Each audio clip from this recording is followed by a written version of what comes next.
How was your week, dude? Week was good. Week was busy. A lot of things going on. It's still warm here in New Jersey. You wake up, it's a little cool. You can see your breath, but it's like summer as soon as it hits 11 a.m. So, Oh yeah, we had a we had like a reprieve in Tennessee for like maybe like a week and a half where it wasn't like in the 90s, and then this past week that quickly went away, and it has been supremely hot and humid almost every day of the week. But yeah, I guess we'll dive right in, man. I guess if you want to start, what was your expectations leading into this Norfolk State game that we just had on Saturday? my expectations, I thought Rutgers was going to show up. We are going to put numbers on the board, across the board. I actually thought we were going to go a little bit heavier in our run game. I think offensively, we were going to see a little bit of more of an impact. Not saying we didn't see that originally. I mean, uh, it's on Raymond, 2 TDs, about 80 rushing yards.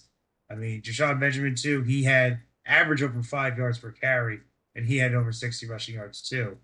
So Hmm.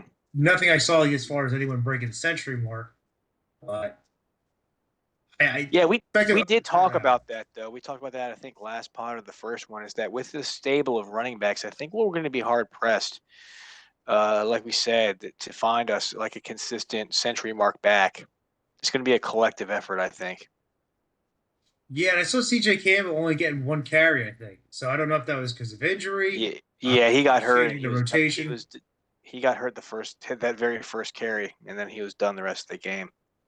But yeah, I mean, my expectations were I expected the defense to have a stellar game coming into this. We should on paper overpower a team such as Norfolk State in every category, and it shouldn't even be close. The offense goes without say. We expected Eighth to blow up. We expected our receivers to blow up. Um, but yeah, I will say this though: the stadium, big empty. Yeah, 3:30 game.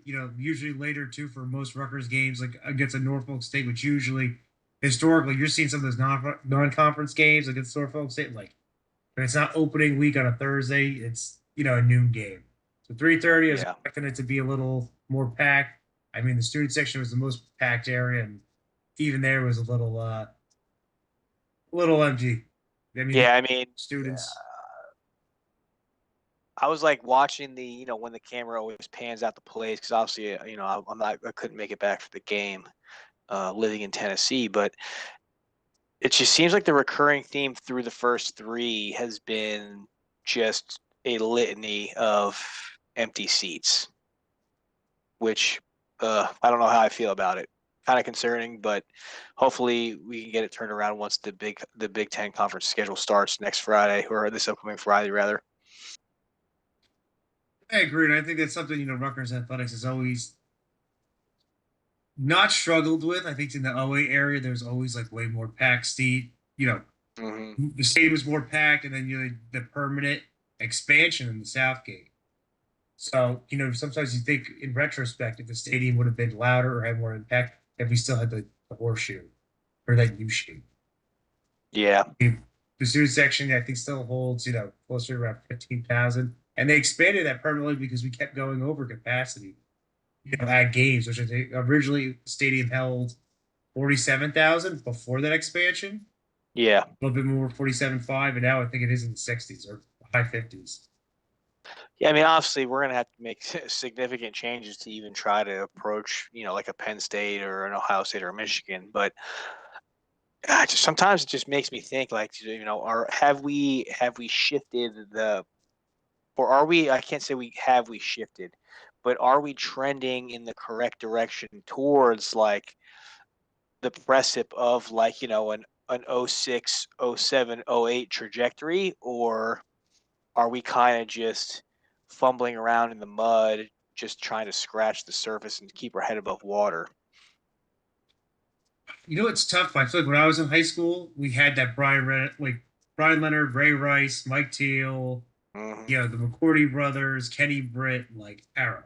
Like all the guys I played high school football with. knew all those guys. Like they would go to games, follow Rutgers, and it stayed with them as part of their fandom. And then when you go to Rutgers or school, your alma mater, like there's always people you can connect with. So I don't know too today for younger students. I see we have like the Pop Warner programs that bring people to games.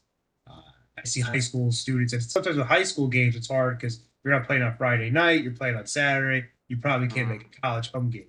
So I always wonder too, from an audience, like a consumer standpoint, what is the best pathway for maybe Rutgers to really start building maybe not those partnerships because it's a college, but stronger ties and relationships with high school programs. And they definitely do, like your Peeways, your Brunswicks, pulling kids out of South Jersey.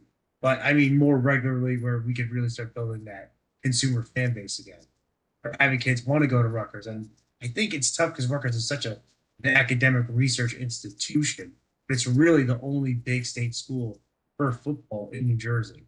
I mean, you got Princeton, you got Monmouth, but it's really Rutgers. I don't know too. Sometimes Yeah. the acceptance rate even going down if that turns people away, because Rutgers, even for a state school, in a way, I think still is considered prestigious in some areas. Everyone always talks about how good Rutgers is as a school or go to an institution. So I think Yeah, I that's mean, our engineering program is great. Our pharmaceutical program is great. Um, what are your thoughts on making it like mandatory almost to have a home and home with Princeton because of the historical fact that we've played the very first football game ever against Princeton? I would like to see it. And I think for basketball, we've seen it, and it's been tougher for our basketball program because Princeton's been great in hoops the last Hmm. 2 seasons. But actually, I think as fans, got robbed during the COVID year because we had Monmouth versus Rutgers. So where I live in Atlantic Highlands is like North Jersey Shore. It's really like a Monmouth area. Like I'm only Hmm. probably 10, 15 minutes away from campus. There's Rutgers fans all over.